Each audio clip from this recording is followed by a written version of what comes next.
I waited for them to leave, changed every lock, and installed security cameras.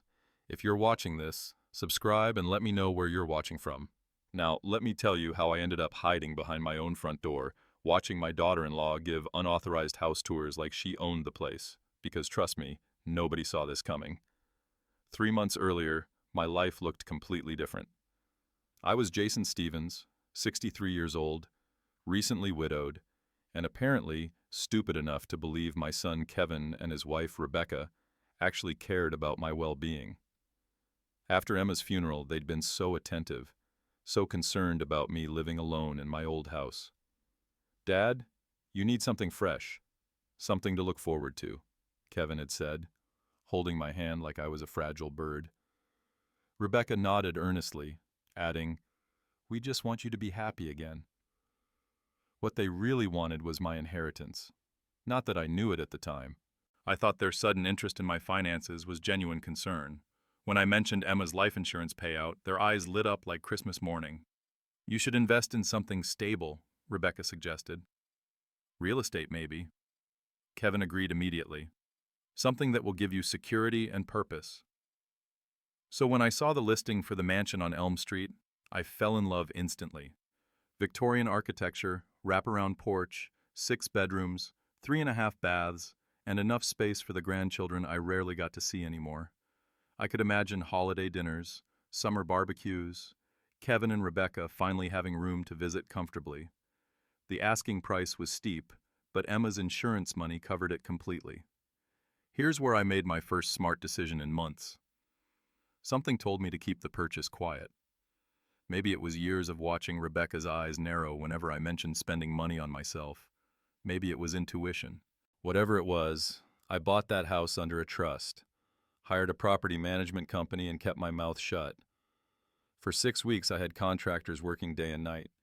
New paint, updated kitchen, refinished hardwood floors, landscaping, the works. I wanted everything perfect before the big reveal.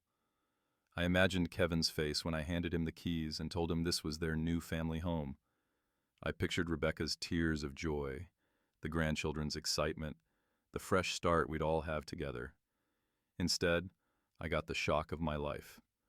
The morning I planned to surprise them, I arrived at the house early to do a final walkthrough. Everything was perfect. The chandelier sparkled, the marble countertops gleamed, and the master bedroom looked like something from a magazine. I was practically vibrating with excitement as I called Kevin. "Can you and Rebecca meet me for lunch? I have something wonderful to show you both." "Actually, Dad, Rebecca and I are looking at houses today. We found this amazing place that might be perfect for our family expansion." Kevin's voice carried that careful tone he used when he thought I might object to something. Family expansion. My heart skipped. "Are you having another baby?" "Well, not exactly. We're thinking about Rebecca's parents moving in with us. Her mom's arthritis is getting worse, and her dad needs someone to help manage his medications. We could really use a bigger place." I smiled, thinking how perfect the timing was. "That's wonderful, son. Where are you looking?" "This gorgeous Victorian on Elm Street.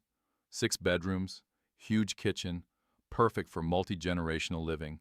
The only problem is the asking price. It's way out of our range." My stomach dropped. They were looking at my house. My surprise was about to become their disappointment when they discovered they couldn't afford it. "Unless, Kevin, what if I helped with the down payment as an early inheritance?" The excitement in his voice was immediate. "Dad, that would be incredible. Are you sure? It's a lot of money." "I'm sure. Text me the address and I'll meet you there in an hour." I hung up and sat in my beautiful new kitchen, staring at my phone. This could work out even better than I'd planned. Instead of just giving them the house, I could let them think they were choosing it, then help them buy it. They'd feel like equal partners instead of charity cases. But when I arrived at Elm Street and saw Rebecca walking around the front yard like she already owned it, something felt off. She was pointing at different areas, gesturing expansively, talking to someone on her phone about my new garden plans and the master suite I'm designing. I parked across the street and watched. Kevin joined her, and they spent another 20 minutes measuring windows and discussing furniture placement. They weren't looking at the house like potential buyers. They were planning like people who already had keys. That's when I realized I'd made a terrible mistake. Not buying the house, but trusting them to see it before I told them it was already mine. I decided to test them. When they finally called me over, I put on my best impressed face and let them give me the full tour of my own house.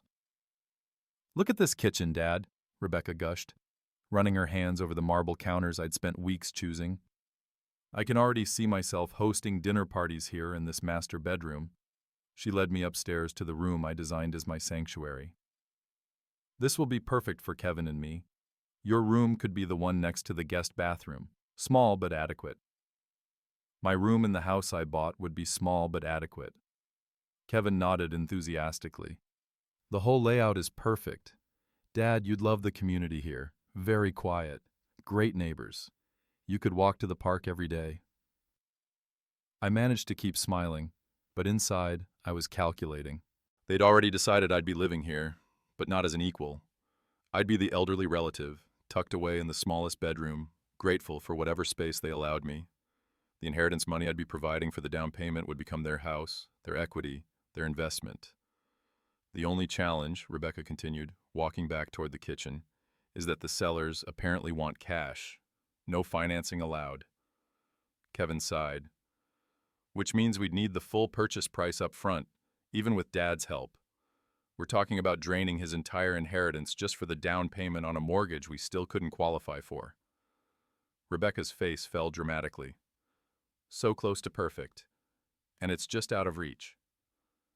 They stood there looking defeated, and I realized this was my moment. I could reveal the truth, tell them the house was already theirs, and watch their faces light up with joy. Or I could wait and see what they did next. "What if we looked at something smaller?" I suggested carefully. "Something more within your actual budget." Rebecca's expression hardened slightly. "Jason, this house is perfect for our needs. Kevin's mother would have wanted us to use her money wisely, to invest in our family's future. This is exactly the kind of opportunity she would have encouraged." The casual manipulation took my breath away, using Emma's memory to justify spending her life insurance money on their dream house, and the way she said our needs while planning to stick me in the worst bedroom. "You're right," I said slowly. "Emma would want us to make smart decisions. Let me think about this overnight." That evening, I sat in my current house staring at the property deed for the mansion. My name clear as day as the legal owner. I'd been so excited to give them this gift. Now I was wondering if I should give them anything at all. The next morning, Kevin called before I'd finished my coffee. "Dad, we've been thinking about that house all night. Rebecca barely slept. We really believe this could be the fresh start our family needs." "I understand it's a beautiful house, Kevin. The thing is, we went by there again this morning and there's already another family looking at it. The realtor says they might put in an offer today." I almost laughed. There was no other family, no competing offer. I owned the house. But Kevin was lying to create urgency, pressure me into making a quick decision with my money. "That's unfortunate," I said mildly. "Dad, we need to move fast. If you're serious about helping us, we need to make an offer today. Full asking price, cash. That's my entire inheritance." "Kevin, I know it's a big ask, but think about the return on investment. Property values in that neighborhood are only going up, and you'd have a beautiful place to live with family nearby to take care of you as you get older. Take care of me in the small bedroom while they build equity with my money." "Let me call the realtor directly," I said. "If I'm investing this much, I want to speak with them myself." There was a pause. "Dad, Rebecca's already been handling the communication. She's built a good rapport with the agent. Maybe it's better if she continues." "Kevin, if I'm writing a check for $350,000, I'm speaking to the realtor myself." After I hung up, I called the property management company I'd hired. "Sarah, I need you to list the house again immediately. Same price, same terms. And if anyone calls asking about it, tell them the previous offer fell through." "Mr. Stevens, you own the house. Why would you want to list it?" "Because I want to see exactly how far my family will go to manipulate me." 2 hours later, Kevin called back. "Great news, Dad. The other family's offer was rejected. The house is still available, but we need to move fast." I felt something cold settle in my chest. My own son was lying to my face, creating fake urgency to pressure me into spending my life savings on a house I already owned. "Wonderful, Kevin. Set up a meeting with the realtor for tomorrow. All three of us should be there to discuss terms. Actually, Rebecca thinks it might be better if you wire the money first, then we handle the details. Of course she did. The next morning, I received the most manipulative text message of my life. Dad, the sellers accepted another offer. We lost the house. Rebecca's heartbroken. She was so excited about finally having space for her parents and maybe giving you grandchildren a real home. I'm sorry we couldn't make it work. I stared at my phone in my kitchen, surrounded by moving boxes. Because here's what Kevin didn't know. I'd spent the previous evening packing, not to move into the mansion with them, but to move into it alone. I texted back, "That's disappointing. I'm sure something else will come along." Within an hour, Rebecca called. Her voice was thick with tears that sounded remarkably fake to my newly skeptical ears. "Jason, I'm so sorry. I know how excited you were about the house, too. Kevin told me you were looking forward to the garden and the big kitchen for holiday dinners." Interesting. I'd never mentioned being excited about anything specific. She was projecting what she thought I should feel. These things happen, Rebecca. The realtor said the other buyers might back out. Sometimes deals fall through at the last minute. If you're still interested in helping us, we could stay in contact with the agent. See if it becomes available again. I almost admired the persistence. Create false hope. Keep me emotionally invested. Maintain the possibility that my money could still buy their dream house. I'll think about it. That afternoon, I drove to the mansion one last time before moving in. I wanted to savor the moment when I walked through the front door as the rightful owner, not the elderly father being granted permission to live in the smallest bedroom. But as I turned onto Elm Street, I saw Rebecca's car in the driveway. I parked at the end of the block and watched. Rebecca was walking around the house with an older woman I didn't recognize, pointing at windows, gesturing toward the garden areas, clearly giving some kind of tour. They spent 20 minutes outside before Rebecca unlocked the front door with a key I definitely hadn't given her. A key she had, to a house she thought we'd lost to other buyers. I sat in my car, fury building with each passing minute. Rebecca was showing my house to someone using a key she'd somehow obtained barely hours after telling me we'd lost our chance to buy it. Then I watched her bring out what was clearly a measuring tape. They were measuring my living room, my dining room, my kitchen, planning furniture arrangements for a house Rebecca thought belonged to someone else. Unless she knew something I didn't. Unless this whole charade about other buyers and lost opportunities was covering up something much worse. I called the property management company. "Sarah, has anyone contacted you about accessing the Elm Street property?" "No, Mr. Stevens, you're the only one with keys." "What about showing it to potential buyers?" "The listing was taken down yesterday when you asked us to. No one else should have access." "But someone did have access. Someone was in my house right now planning God knows what. I made a decision that would change everything. I drove home, called a locksmith, and had every lock on the mansion changed within 2 hours. Then I called a security company and had cameras installed at every entrance inside and out. If Rebecca wanted to play games with my property, she was going to discover I could play them better. The locksmith was expensive. The security system was expensive. But watching Rebecca try to use her mysterious key on my front door the next morning, priceless. I was sitting in the living room, boxes unpacked, coffee in hand, when I heard someone trying to unlock the front door. The security app on my phone showed Rebecca on the porch looking confused as her key failed to work. She tried it several times, then walked around to the back door. Same result. Then she called Kevin. I couldn't hear the conversation, but I could see her gesturing angrily at the house, clearly frustrated that her secret access had been cut off. 20 minutes later, Kevin called me.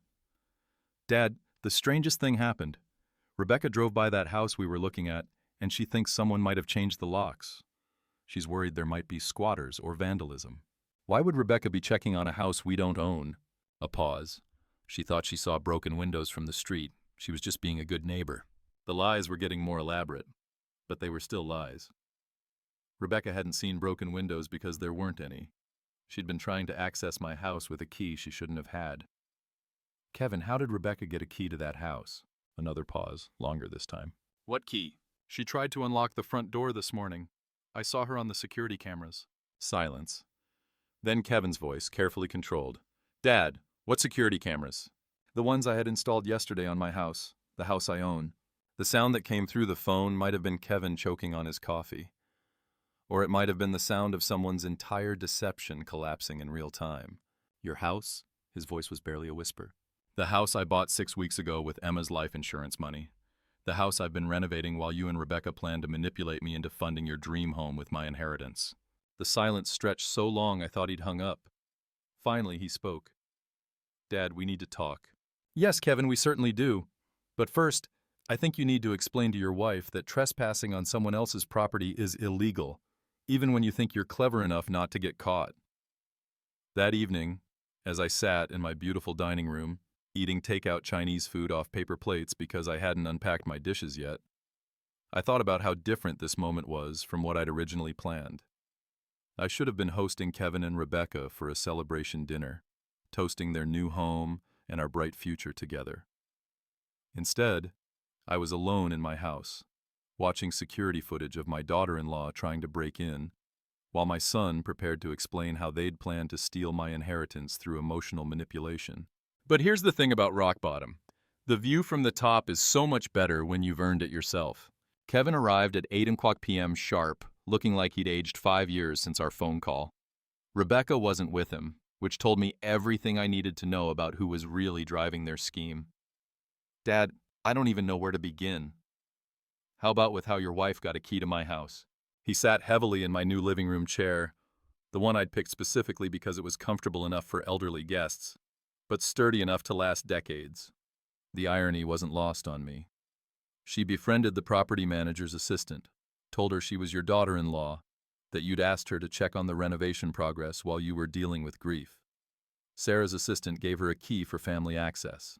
I had to admire the audacity, even as it made my blood boil. So Rebecca has been monitoring my house purchase for weeks. He nodded miserably. She found out about it 3 days after you signed the papers. Your bank called to verify the wire transfer and Rebecca answered your phone. She told them she was your financial power of attorney. The lies kept getting bigger.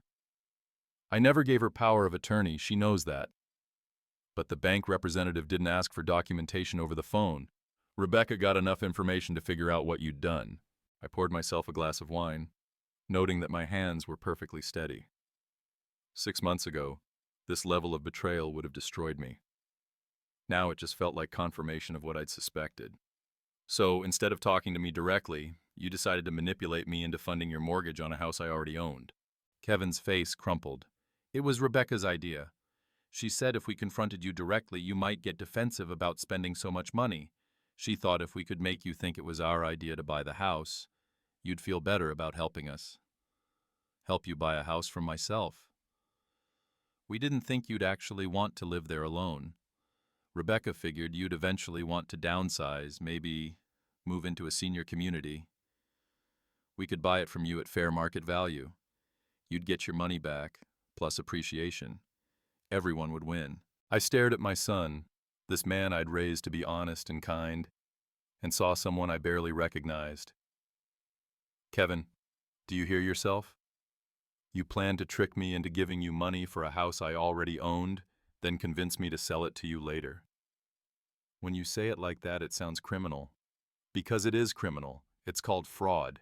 He put his head in his hands. We never meant for it to go this far.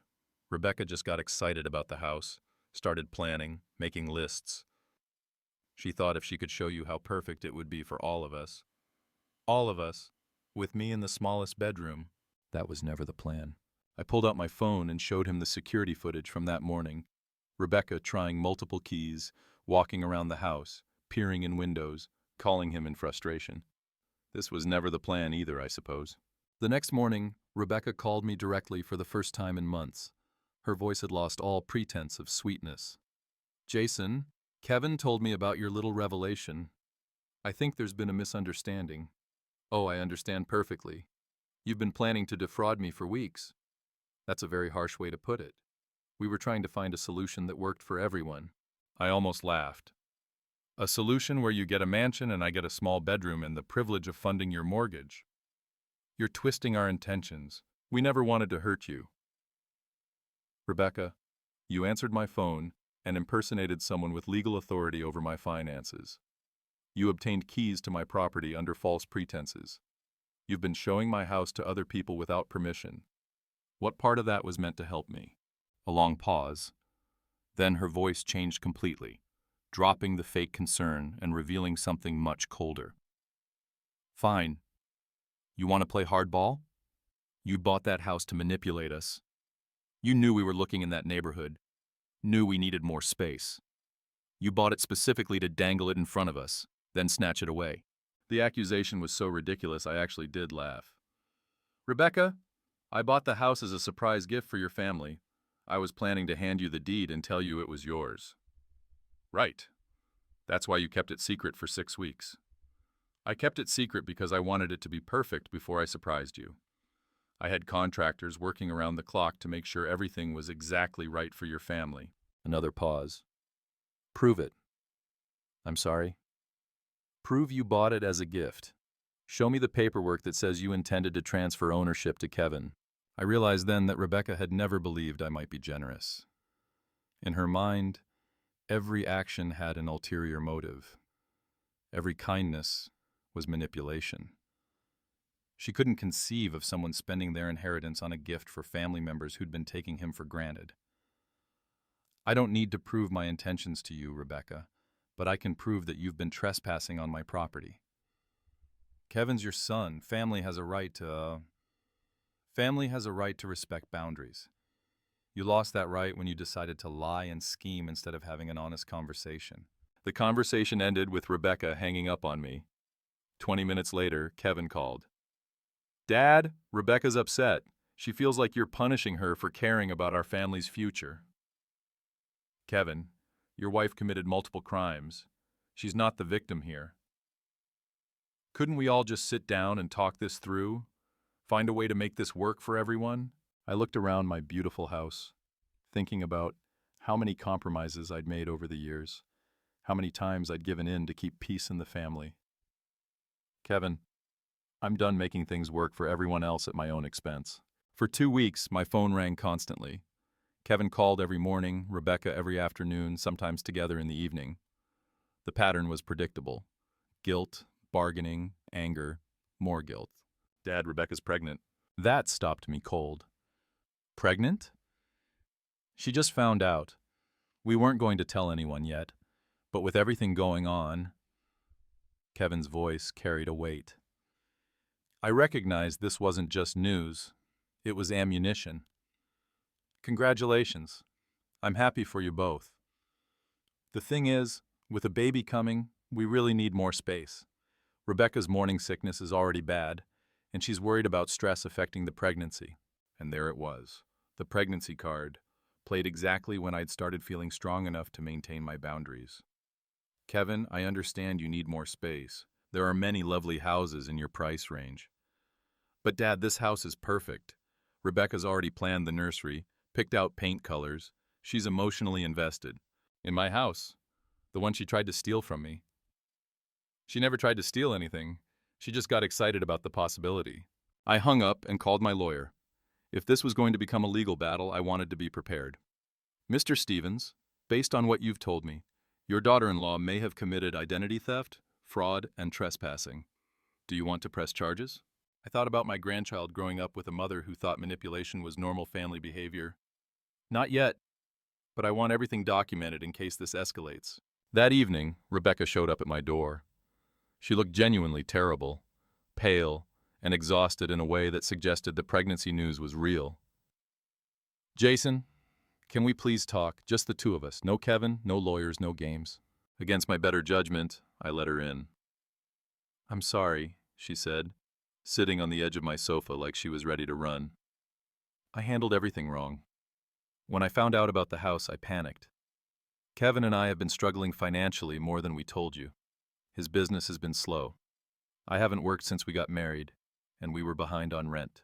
It was the first honest thing she'd said in months. Why didn't you just ask for help? Because you've already done so much. The down payment on our current place, the car repair last year, Christmas gifts for Kevin when he couldn't afford them. I was embarrassed to ask for more. I understood that feeling, the pride that makes you do stupid things rather than admit you need help. So instead of asking, you decided to trick me. I thought if I could make it seem like your idea to help us buy this house, You'd feel good about it instead of resentful. I thought I was protecting your feelings. Her confession should have made me feel better, but it only made me angrier, because underneath her apology was the same condescending assumption that had driven everything else, that I was too fragile to handle the truth. Rebecca, I've been managing my own feelings for 63 years. I don't need you to protect me from my own generosity. I know that now. I made a mistake. You made several mistakes. Identity theft, fraud, trespassing, lying to my son about your actions. She flinched. Kevin doesn't know about all of it. What doesn't he know? Rebecca looked around my living room at the furniture I'd chosen, the photos I'd hung, the life I'd built without their input. He doesn't know I've been planning to convince you to sign the house over to us as an early inheritance for tax purposes. I felt something cold settle in my stomach. Explain. Rebecca wrung her hands. My uncle's an accountant. He said if you give us the house now, instead of leaving it to Kevin in your will, it would save thousands in estate taxes. I thought after we were all living here together for a while I could bring it up casually. The scheme was even more elaborate than I'd realized. Rebecca hadn't just wanted to manipulate me into funding their mortgage. She'd wanted to manipulate me into giving up ownership entirely. And if I'd refused? I would have suggested that since you're getting older, it might be smart to transfer assets to family members to protect them from potential nursing home costs. Every word made it worse. Rebecca had researched ways to separate me from my assets, planned conversations designed to make me feel like transferring ownership was my idea. Rebecca, do you understand that what you're describing is elder financial abuse? She went very still. That's not what this was. What else would you call systematically planning to trick an elderly family member into signing over valuable assets? I was trying to help our family. You were trying to help yourself at my expense. We sat in silence for several minutes. Outside, I could hear children playing in the neighborhood park. Normal sounds of normal families living normal lives without elaborate deception. What happens now? Rebecca asked finally. Now you and Kevin figure out your housing situation without involving my money or my property. You learn to budget, get second jobs if necessary, find a place you can actually afford, and the baby will grow up with parents who understand the difference between asking for help and committing fraud. Rebecca started crying then, the kind of exhausted sobbing that comes when someone finally understands they've lost everything through their own choices. Jason, please. I know I messed up, but we could still make this work. You could live here. We could pay rent. Everyone could have what they need. I looked at this woman who'd spent months planning to manipulate me out of my home and my money, who was now begging me to let her do exactly what she'd originally schemed for. Rebecca, the fact that you think I should trust you with anything after what you've done tells me you still don't understand how badly you've behaved. 6 months later, I hosted my first dinner party in the mansion. Not for Kevin and Rebecca, who'd moved into a 2-bedroom apartment across town and were slowly rebuilding their relationship with honesty instead of manipulation. Not for Rebecca's parents, who'd apparently found other living arrangements when their daughter's grand plans fell through. I hosted dinner for my neighbors. The couple next door who'd brought me flowers when I moved in. The widow across the street who'd invited me to her book club. The young family at the end of the block whose children sometimes helped me carry groceries. These people, who barely knew me, had shown me more genuine kindness in 6 months than my own family had in years. Kevin and I were slowly repairing our relationship. He'd started calling every Sunday, conversations that were awkward but honest. He'd apologized repeatedly, had insisted on family counseling, and was working to understand how he'd let Rebecca's manipulations poison his judgment. Rebecca and I maintained a polite distance. She'd had a healthy baby girl, my granddaughter, whom I visited once a month under Kevin's supervision. Rebecca was civil during these visits, but I could see in her eyes that she still thought I'd overreacted, that I should have been grateful for her elaborate schemes to involve me in their lives. But the real revelation came from my lawyer, who'd done some digging into Rebecca's background after I told him the full story. Mr. Stevens, I thought you should know this wasn't Rebecca's first time manipulating elderly family members. Her grandmother signed over her house to Rebecca's parents 5 years ago, under very similar circumstances. Fake concerns about property maintenance, suggestions about tax benefits, pressure to make decisions quickly for the family's good. The pattern was clear. Rebecca hadn't stumbled into elder abuse through desperation. She'd learned it, practiced it, perfected it as a family tradition. What happened to the grandmother? I asked quietly. She died in a state nursing home 2 years later. The family sold her house immediately after the funeral. I thought about how close I'd come to the same fate. If I hadn't kept the house purchase secret, if I hadn't installed security cameras, if I'd been just a little more trusting or a little more isolated, I would have ended up exactly like Rebecca's grandmother. Instead, I was sitting in my beautiful dining room surrounded by friends who'd chosen to know me rather than family who'd chosen to use me. My phone buzzed with a text from Kevin. Dad, Rebecca wanted me to ask if you'd consider being the baby's guardian in our will in case something happens to us. I stared at the message for a long time, thinking about trust and responsibility and the difference between loving someone and enabling them. I texted back, I'll consider it if Rebecca completes a financial literacy course and commits to family therapy for at least a year. His response came quickly. She says that's unnecessary. We just need a simple yes or no. I deleted the conversation and went back to planting my garden. Some people never learn, but some of us learn exactly enough to save ourselves. And sometimes, that's the only victory that matters. Thanks for listening. Don't forget to subscribe and feel free to share your story in the comments. Your voice matters.